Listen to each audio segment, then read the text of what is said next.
Sejam muito bem-vindos a mais um TV Simpro, programa do Sindicato dos Professores de Mogi das Cruzes e Região, temporada 2025. Hoje o meu papo é com o professor Eduardo Campos Garcia, que vai falar conosco sobre educação inclusiva, por quê e para quê. Professor, obrigado por ter aceitado conversar conosco sobre um tema tão em voga, eu acho que nos últimos anos, né?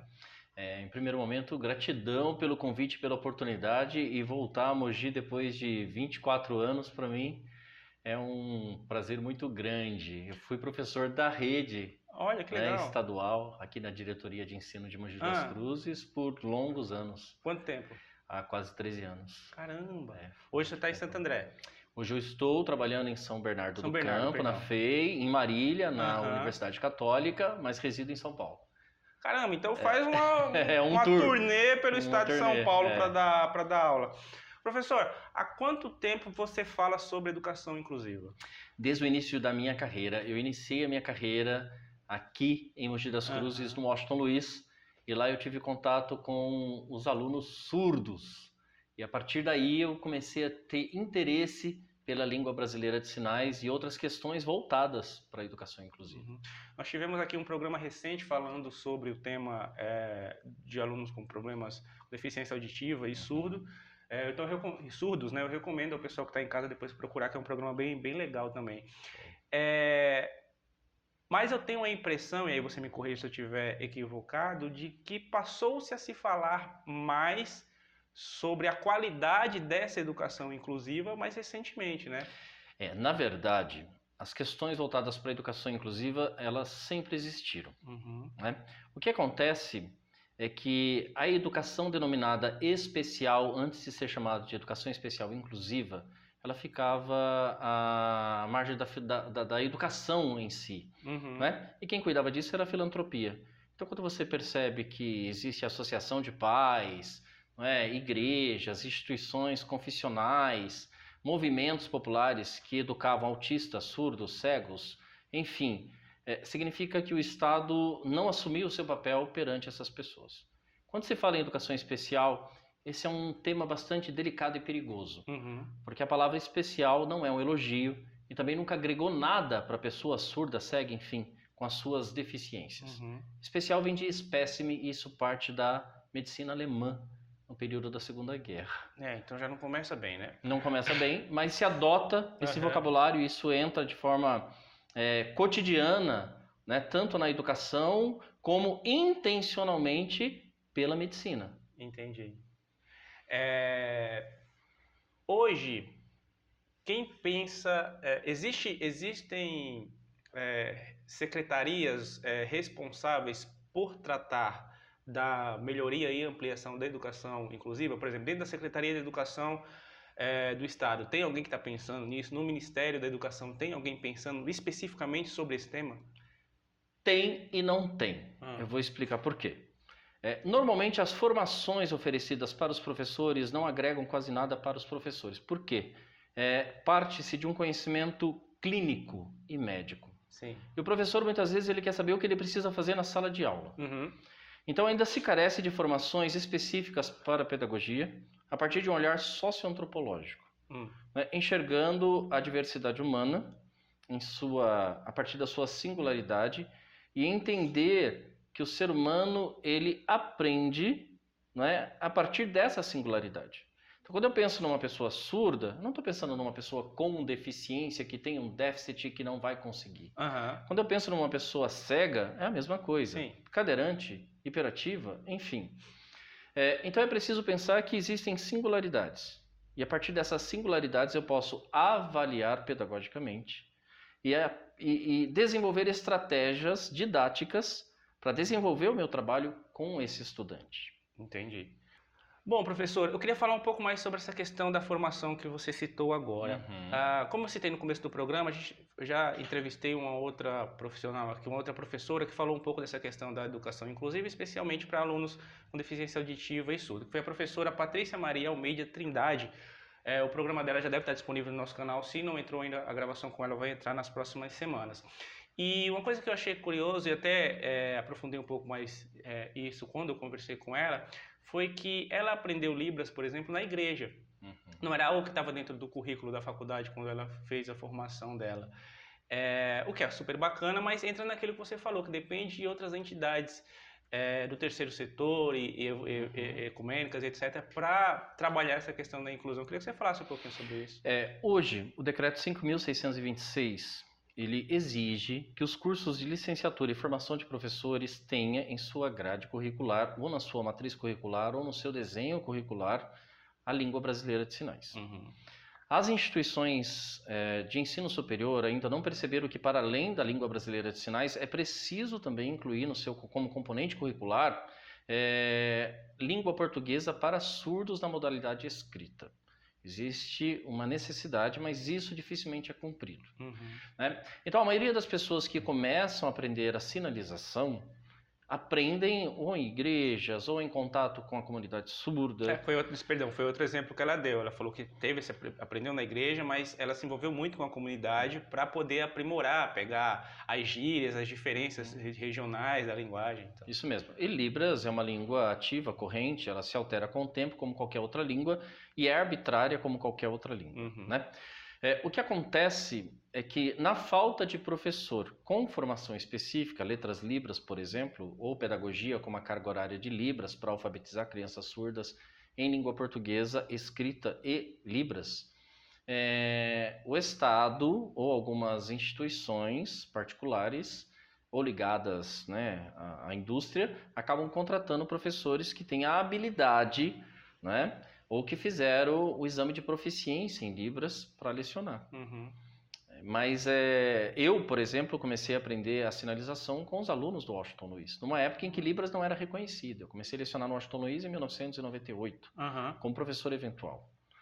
E a partir daí uma longa carreira foi se desenvolvendo. Esse interesse partiu de você ou era algo que, obviamente, deve ter partido de você, já que você aprendeu com os alunos, mas era algo que era estimulado dentro do plano pedagógico da própria escola, ou algo nesse sentido? Esse interesse é muito pessoal, né? Hoje eu finalizei meu doutorado, mestrado, PhD internacional, enfim. Mas por que eu estou falando isso? Porque eu fui um aluno que apresentei um quadro clínico de oxigenação curta e acelerada. Então, o que significa isso? Sim. Quando o oxigênio demorava para chegar no cérebro, eu demorava para processar as informações. Entendi. Então, eu era uma pessoa com muito déficit de atenção. Uhum. Embora naquela época não se nominasse dessa forma. E quando a oxigenação chegava de forma muito rápida no cérebro, eu era hiperativo. E aí ninguém me segurava na sala de aula. Então, eu fui expulso, convidado a me retirar de 2 escolas e fui reprovado 3 anos. Então, são 5 anos de atraso. Terminei a minha escolarização no Fundamental 2 por meio de supletivo. E chegou um momento que eu acreditei que eu era burro. Eu fui entender que eu era capaz quando eu ingressei numa escola aqui de Mogi das Cruzes, Francisco Ferreira Lopes, com uma professora que, inclusive, eu faço questão de homenagear, que é a Marisa Nan, professora de português, que deu muito apoio nesse processo. E eu fui me descobrindo como alguém que tinha capacidade. E foi a partir do teatro. Ela lia as peças que eu escrevia, ela corrigia, conversava comigo. E a partir daí, entrando na universidade, eu comecei a entender o quanto eu tinha de capacidade, desde que eu aceitasse a minha condição. Uhum. E comecei a pesquisar sobre educação inclusiva. Entendi. Eu acho que, naturalmente, quando se fala em educação inclusiva, acho que a questão da surdez é o que é mais conhecido pelas pessoas. Mas, agora, como você citou a questão da hiperatividade, a gente vem tendo nos últimos anos alguns outros diagnósticos de condições, principalmente das crianças, que ficaram mais populares, a questão do autismo, TDAH e etc. Quais são os outros desafios para esses alunos que os professores encontram em sala de aula? É muito significativa a sua pergunta, né? Na verdade, toda essa diversidade de comportamento humano, ela sempre existiu. Uhum. A grande questão é que, clinicamente, todas as pessoas que tinham um comportamento considerado diferente ou fora da norma eram denominados anormais, e aí vinha-se o diagnóstico clínico para poder pontuar que a normalidade é essa. Uhum. Então você tinha aí um laudo único, muitas vezes, de deficiência intelectual ou deficiência mental. Então você tinha pessoas Down, um X frágil, autistas, né? E todas elas eram denominadas, por exemplo, a pessoa surda, ela já foi considerada deficiente mental. E qual era a causa da deficiência mental? A surdez. Né? Então, surdez também é um termo clínico. Uhum. Né? Pedagogicamente, a gente deve aplicar sempre o conceito de pessoa surda. Pessoa surda se relaciona a partir da sua cultura de linguagem. Uhum. A surdez é uma falha do ouvido. Entendi. Né? Só que é muito presente o vocabulário médico, inclusive dentro da escola. E aí existe um risco muito tênue, que é a gente entender que o laudo, ele não só define o que a pessoa é clinicamente, como ele decide o lugar que essa pessoa pode estar e onde ela pode chegar. Entendi. Então, é preciso também a gente começar a dialogar a partir de um olhar pedagógico, socioantropológico. Porque os professores, você até perguntou sobre a questão da formação. Existe formação, mas as formações normalmente elas são clínicas. E o professor faz o que com isso? E o professor normalmente é muito cobrado na sala de aula. Uhum. Mas existe um aspecto que eu preciso falar, se você... Né? Claro, por favor. Que é muito interessante, porque se fala de processos de humanização da educação, mas a educação continua meritocrática. O que se espera do aluno hoje? Desempenho. Sim. A família espera desempenho, a escola espera desempenho. E muitos professores já entenderam que desempenho e educação inclusiva são incompatíveis. Inclusive, repasse de recursos, em muitos casos, depende do desempenho. Do desempenho. Né? Então, é preciso também definir se eu quero uma educação inclusiva de fato. E tem uma fala de um professor também, pesquisador, Carlos Schlierle, argentino, que ele fala que a educação inclusiva foi tratada ao longo da história como subproduto da educação e continua sendo. Nem sempre pelos professores, mas muitas vezes a intervenção de diretores, secretários de educação, dirigentes de ensino, intervém diretamente no trabalho do professor, cobrando desempenho. Eu também tenho essa impressão. Foi por isso que eu fiz aquela pergunta inicial de quem está pensando no âmbito político, administrativo, quem está pensando sobre a educação inclusiva, porque eu também tenho essa impressão de que é meio visto como algo que precisa estar lá, mas que subproduto. Mas que não acrescenta para o desenvolvimento da sala de aula como um todo. Né? Porque o pensamento permanece dentro de um contexto clínico. Né? Então, é muito comum você ir informação para professores e as pessoas falam as características de uma criança Down. Não tem característica. Isso interessa para a clínica. A clínica vê o ser humano com um olhar especista, ou seja, a partir da espécime. Né? E quando a gente pensa nisso, como surgiu a questão da educação especial ou das pessoas especiais, como se usa no vocabulário corrente, a gente está dizendo que em um dado momento a medicina alemã catalogou o ser humano como espécime e raça. Óbvio que a questão da raça é anterior, né, à medicina alemã no período da Segunda Guerra. Esse princípio começa lá na Itália com o fascismo italiano. Mas a gente precisa entender, né? A gente está falando de catalogação das espécimes a partir do seu comportamento. E aí a gente entende por que existiam instituições filantrópicas.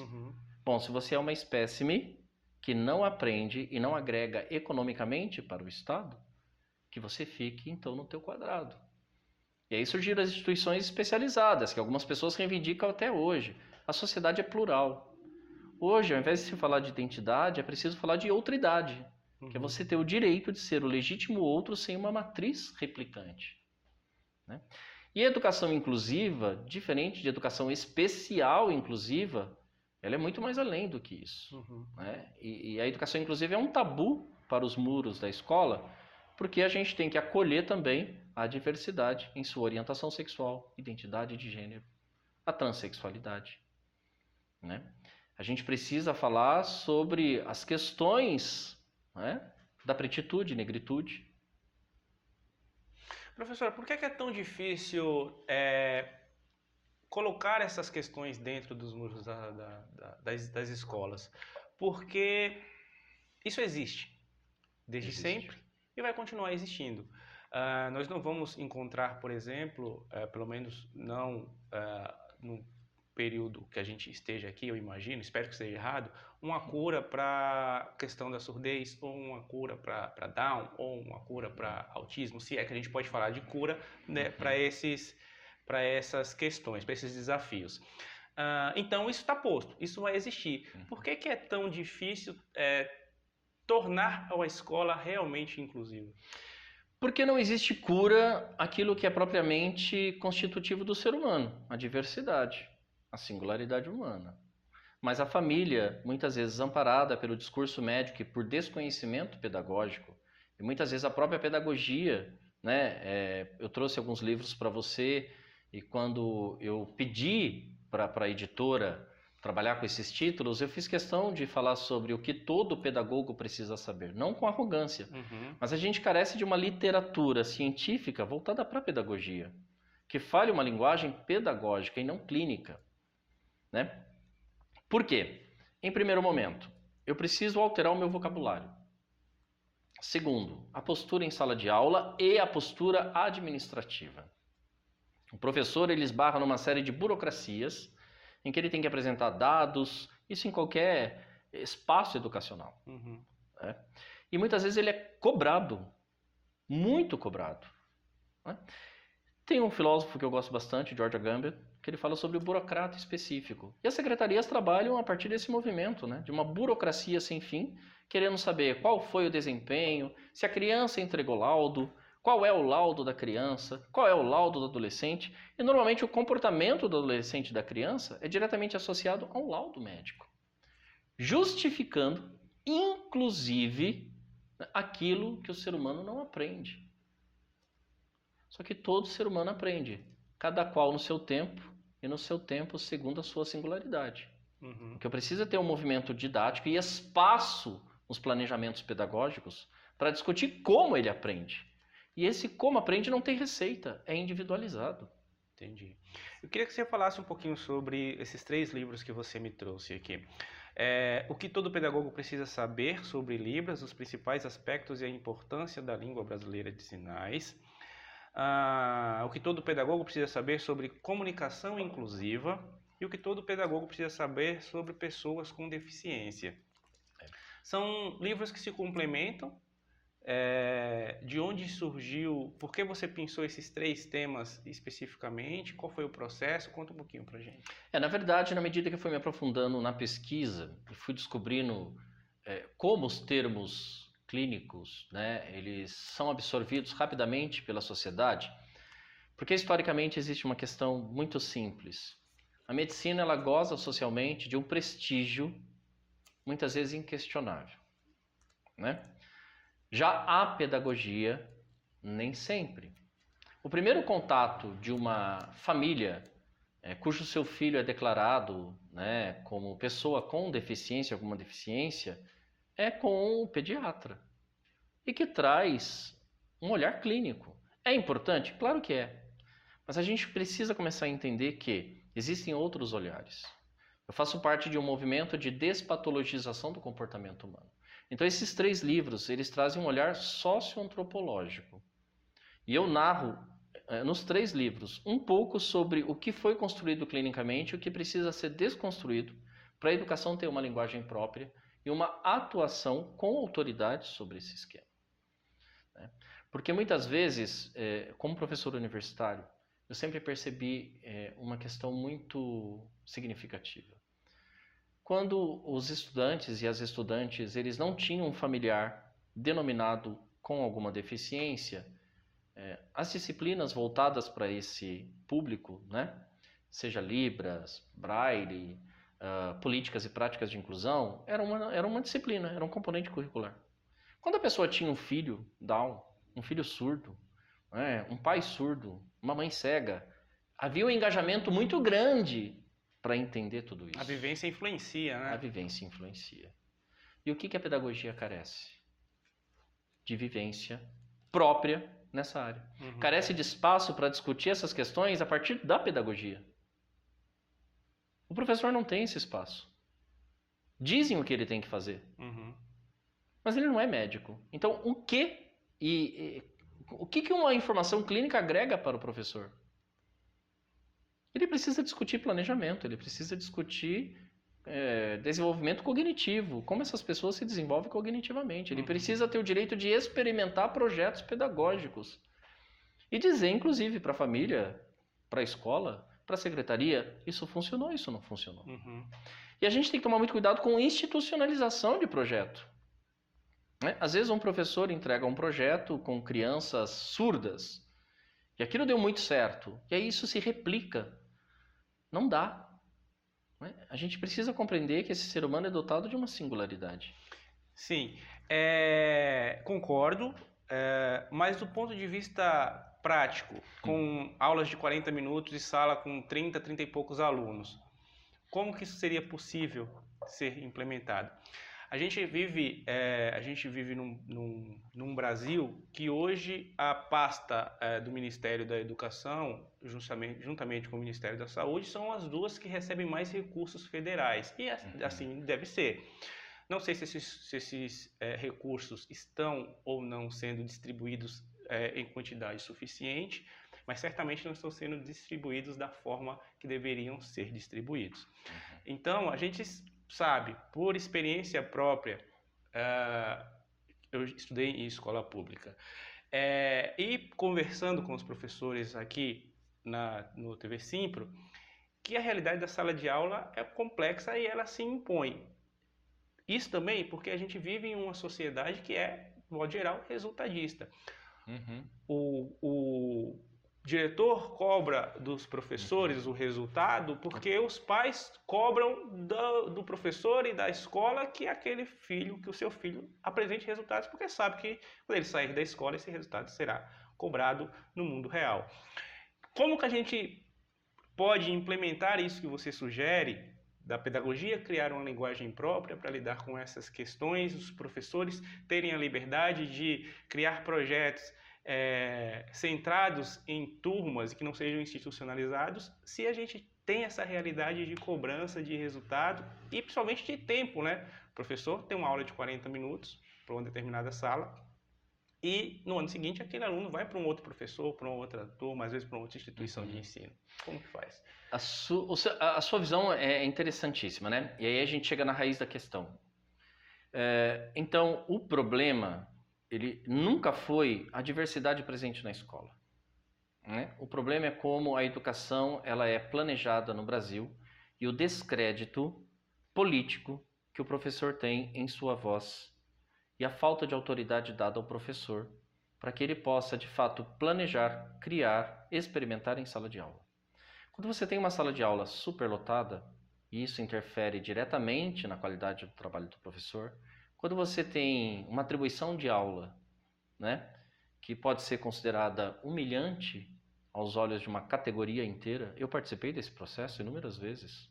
Ficar 2, 3 dias esperando para conseguir sair de lá com 18 aulas. E muitas vezes a diretoria de ensino olhando como se tivesse feito um favor ter me alocado em uma escola na zona rural de Mogi, depois uma escola no centro de Mogi e se vira para ir para lá. E não só isso, professor, perdão, sem querer te interromper, mas já te interrompendo, quando você consegue ser alocado numa escola numa região rural de Mogi, por mais desafios que isso possa trazer para você enquanto professor, pelo menos é um ambiente seguro. Quando a gente pensa em escolas que estão dentro de comunidades, que os professores, no meio da aula, têm que parar porque está tendo uma ação policial, um tiroteio, algo assim. E aí? A inclusão precisa também estar nesse ambiente escolar dessa escola que está localizada numa região sensível? Precisa. A grande questão é essa, né? Existe uma política pública que democratizou a vaga, mas não democratizou a educação em si. Isso é dado. Paulo Freire já falava isso. Todo curso de pedagogia traz essa frase como se fosse um emblema da educação. Os professores têm consciência disso. Por isso que normalmente eu procuro trazer uma fala para os diretores de escola, para os secretários de educação, que interfere diretamente no trabalho dos professores. É preciso educar também as famílias, a sociedade.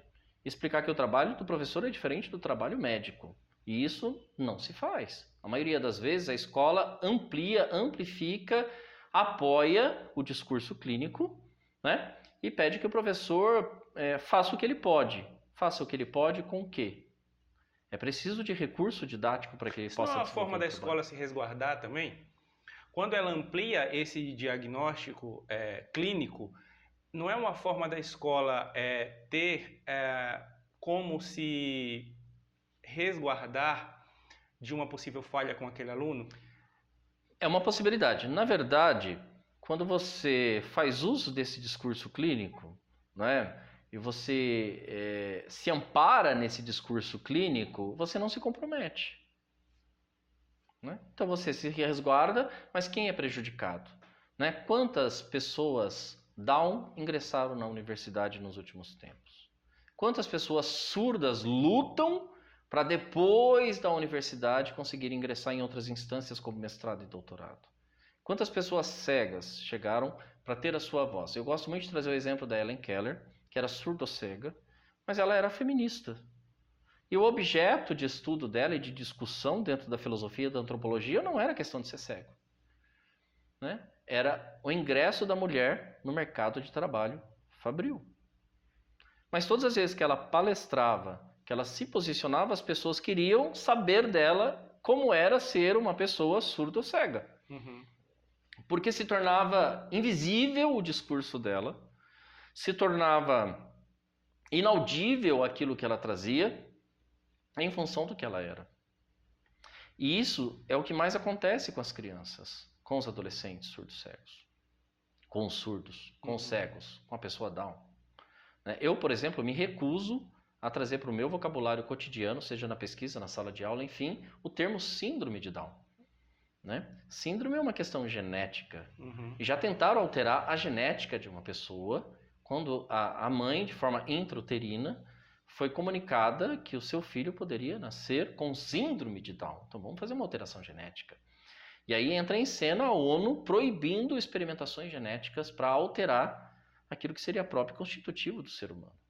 Quando a gente vê o mercado de prótese e órtese, né, a gente começa a entender que a robotização do ser humano, esse acoplamento homem-máquina, mulher-máquina, nasce a partir de uma intervenção ética, porque os transplantes e implantes nem sempre com membros ou órgãos deram certo, havia rejeição. Já esse acoplamento ser humano-máquina foi mais eficiente, mais eficaz. E isso não altera o que é denominado a natureza humana. Né? O DNA humano está ali, preservado. Sim. Então, o jogo é político. Sempre é. E o professor, ele é vitimado nesse jogo. Porque eu conheço muitos professores que fizeram projetos brilhantes e não foram apoiados. Então você entrega um projeto muitas vezes na secretaria da escola, a própria secretaria ela esquece de encaminhar para a diretoria de ensino, que esquece de encaminhar para a secretaria de educação, e aí você não recebe verba. Essa burocracia ela é inerente ao Estado. Eu acho que talvez não... A gente fala muito do Brasil, mas eu acho que isso deve se replicar em exemplos mundo afora. Né? É uma burocracia necessária que eu acho que é difícil da gente superar e tangenciar. Então, dada essa nossa realidade, que eu espero que mude, e você vai poder falar melhor do que eu acho que não é uma falta de recursos para a educação, é uma falta de melhor distribuição desses recursos. Hoje, dentro dessa realidade, o que seria uma escola inclusiva? Uma escola inclusiva é uma escola em que toda a equipe, mas aquilo que está acima dessa equipe, que nem sempre são pedagogos ou professores. Né? Então você tem secretário de educação que não tem formação na área da educação. E aí não é proselitismo, né? Mas é a gente pensar que existe um grupo de profissionais que se formam para isso. Que não tem apreço pela educação. Não tem, mas não entende sobre educação. Né? A visão de educação é uma visão meritocrática. Aí surgem aquelas ideias mirabolantes de vamos colocar o nome do aluno com maior desempenho no pátio para ser influência para os demais. Lógico que não, isso não traz influência, isso é extremamente negativo, né? Então veja uma criança que ela percebe que o desempenho dela não é o mesmo que o da outra criança, isso só destrói a autoestima dela, mesmo porque o que é desempenho? Matemática e língua portuguesa? A escola ainda hoje trabalha com gramática normativa, ainda que seja dentro de um contexto da literatura e da produção textual, gramática normativa. Né? Quando Macambira propôs uma revisão do ensino da gramática, como o Marcos Banho pediu para a gente rever a questão da variante padrão, que era chamada de norma culta, e aproveitar, né, as variantes linguísticas, que são os regionalismos, as gírias, o coloquial, o jargão técnico na escola, houve uma recusa muito grande. Levou muito tempo para as pessoas entenderem que existe gramática descritiva, histórica, né, analítica. Por que eu estou falando isso? Porque o modelo da escola, o modelo, não estou falando dos professores, né, o modelo da escola, ele é meritocrático, né? Ele acredita que precisa educar para instrumentalizar a pessoa para o trabalho. E precisa, porque o nosso Estado não é um Estado que se compromete com o ser humano, mas se compromete com o capital e com a economia. Então você é força de trabalho. Só que essa lógica, ela é desumana. E você falou da burocracia. Existem países, por exemplo, como a Alemanha, que é extremamente burocrático, mas a burocracia te resguarda no seu direito. Agora, quando a burocracia ela é um processo documental que não é levado a sério, eu tenho atraso, descumprimento, negligência. Então, os professores, muitas vezes, eles são sempre com a palavra convidados, mas não é, eles são obrigados, né, por instâncias superiores, a preencher fichas, a dizer uma série de questões, mas ele sabe que aquilo não vai, muitas vezes, trazer um retorno nem para o estudante, nem para ele, e nem para a escola. Então, de que escola nós estamos falando? O que é uma escola realmente inclusiva? É uma escola que entende que a diversidade está presente e que é preciso de tempo para se planejar. Que é preciso falar sobre diversidade e singularidade humana. Que é preciso ter menos pessoas na sala de aula para se ter mais qualidade. Mas o professor também precisa se sentir respeitado. Isso não é um clichê, né? Ele precisa se sentir respeitado. Porque bate-se muito nessa questão da quantidade de alunos dentro da sala de aula, e eu sei que isso é importante e necessário, mas nós temos inúmeros exemplos de escolas privadas que têm um custo mensal, um ticket médio elevado, com turmas e salas de aula reduzidas, mas que no final não entregam um resultado tão superior assim quanto as escolas da rede pública, por exemplo. Né? Então, assim, cai por terra essa questão que é só a quantidade de alunos que influencia. No final do dia, a educação é a mesma, seja na escola pública ou na escola particular, do ponto de vista de conteúdo. Eu acho que depende, né? Porque, assim, a gente tem uma geração que é digital, né? Eu trabalhei numa escola como coordenador pedagógico ligada à indústria. Sim. E em uma reunião pedagógica, a discussão era as questões relacionadas à postura dos alunos. Tinha aluno que queria ir de chinelo, não pode. Tinha aluno que queria ir de uma roupa mais descolada, não pode. Tranquilo. E a fala era a seguinte: como que esse cara vai entrar na universidade? E aí a gente precisa também se abrir para o novo mercado. Porque eu era coordenador pedagógico, mas me mantive como professor universitário. Hoje, se o estudante quiser prestar processo seletivo ou vestibular para ser tecnólogo em produção de música eletrônica, é ensino superior. Você entende? Então, que ensino superior eu estou pensando? Em direito, engenharia, pedagogia, medicina? E os outros ensinos que entraram em cena e que a escola muitas vezes não para nem para pensar nisso. Né? Então, assim, existem outras possibilidades. Tecnólogo em visagismo. Como é que está esse pensamento? E esses adolescentes, quando eles têm acesso à informação, eles têm conhecimento sobre isso. Isso não vai interferir em nada na carreira deles. Eu sou um professor universitário, pesquisador tatuado. Né? E como é que as pessoas encaram isso? Ou o mercado vai absorver e romper com o seu preconceito, ou então não vai empregar ninguém, porque hoje a maioria das pessoas, um grupo grande de pessoas tem o corpo tatuado. Principalmente na nossa região aqui, Entende? Sul, Sudeste, sim. Então, a gente precisa também se abrir, não é nem para o novo, né? A gente precisa se abrir para as tendências, a gente tem que se abrir para aquilo que está sendo processado no mercado. E aí você pode falar, mas não é incoerente? Você acabou de falar sobre... Você fez meio que uma crítica ao mercado e você está falando de mercado.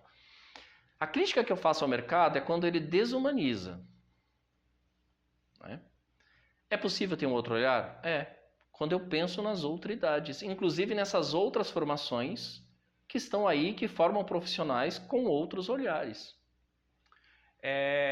A gente tem exemplos, seja no Brasil ou fora, de escolas que chegam perto desse ideal aí de inclusão que você citou pra gente ao longo, foi dando pitadas aí ao longo dessa nossa conversa? Tem muitos exemplos, né?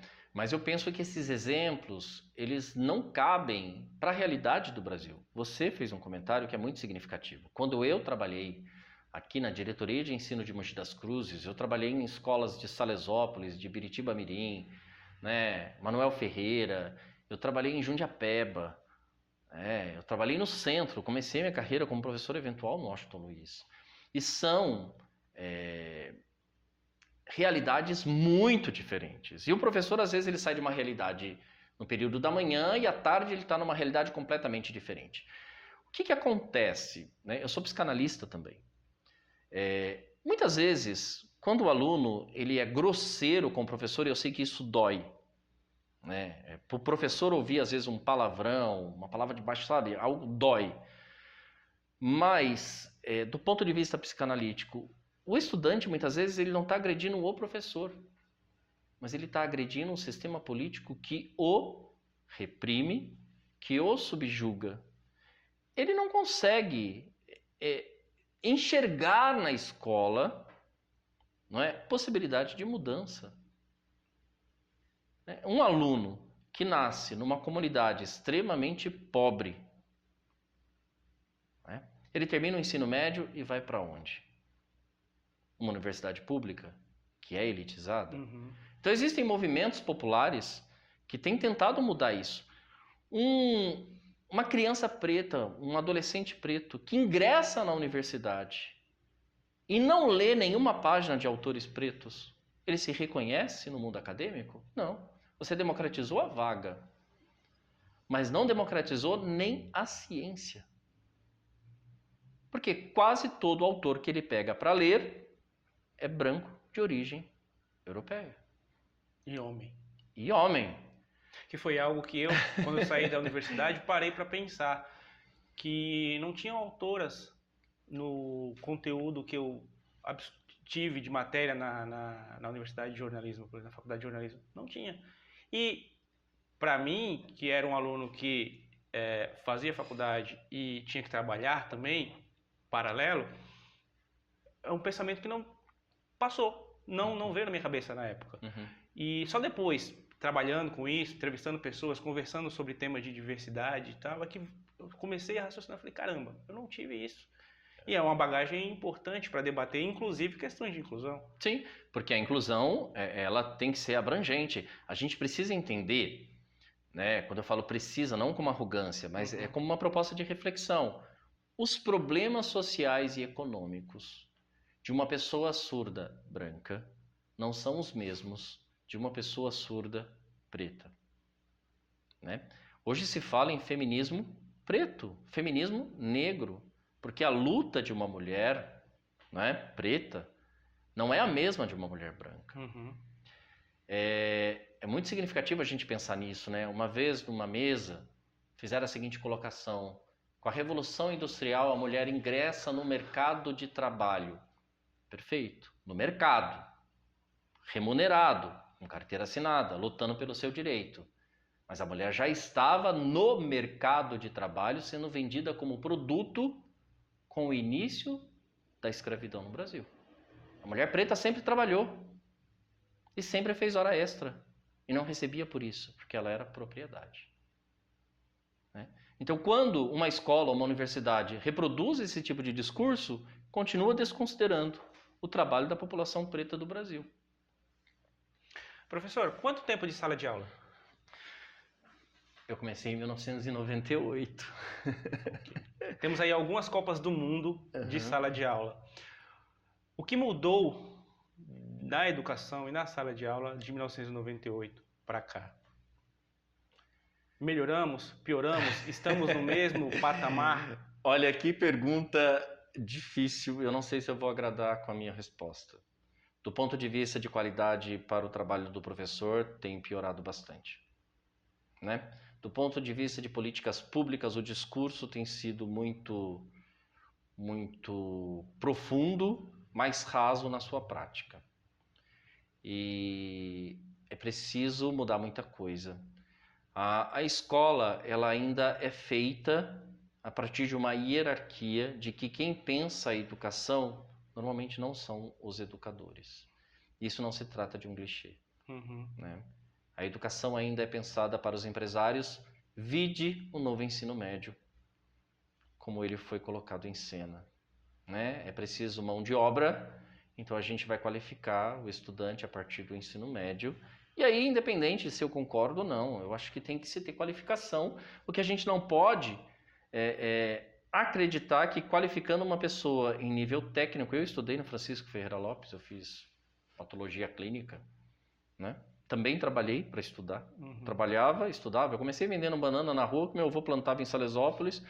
E aí, eu falo isso com muito orgulho, mas tem uma questão que eu preciso trazer. Uma vez perguntaram para mim, quando você conta essa história, você está romantizando um pouco porque você fez mestrado e doutorado? Não. É vergonhoso. Eu tive que lutar muito para ter bolsa de estudo, né? Eu ingressei no mestrado e tive que lutar por bolsa de estudo. Isso é vergonhoso. Não pode ser um orgulho. Eu tenho orgulho da minha profissão, mas não tenho orgulho de tudo que eu tive que fazer ao longo do caminho para chegar onde eu cheguei profissionalmente. Porque se uma pessoa ela quer continuar o seu estudo para ter uma vida acadêmica, ela tem que ter esse direito garantido. Ela não tem que ficar lutando por bolsa. Você é esperançoso em relação à melhoria da educação? Eu sou esperançoso. Olha que interessante, né? Não fazendo uma alusão a uma religião específica, mas o Papa Francisco, de uma forma bastante interessante, falou sobre a esperança e o lugar da esperança na sociedade, né? A esperança é eu poder estar aqui falando sobre essas questões da precariedade do professor, mas também do discurso clínico. E ainda que, sei lá, 1000 pessoas assistam, mas se uma, de repente, parar e falar, o que esse cara está falando? Agora eu quero entender um pouquinho sobre medicina alemã. Eu quero entender um pouquinho por que eu tenho que ter um discurso pedagógico e não clínico na sala de aula, né? Você já está alterando um comportamento. Eu gosto muito de uma fala da filosofia Ubuntu, né, que a gente tem que ser sendo. E óbvio que eu tenho a esperança que isso também se popularize, assim como o saber europeu se popularizou, no sentido das pessoas sempre resgatarem um autor europeu. Ser sendo é você entender que a sociedade se constrói a partir de uma teia. E eu dependo de você. Você depende de mim. E que os saberes, eles são constantes e contínuos, independente de quais são. Minha avó era crocheteira. E fazendo crochê, ela operava matemática, não é? Artesanato.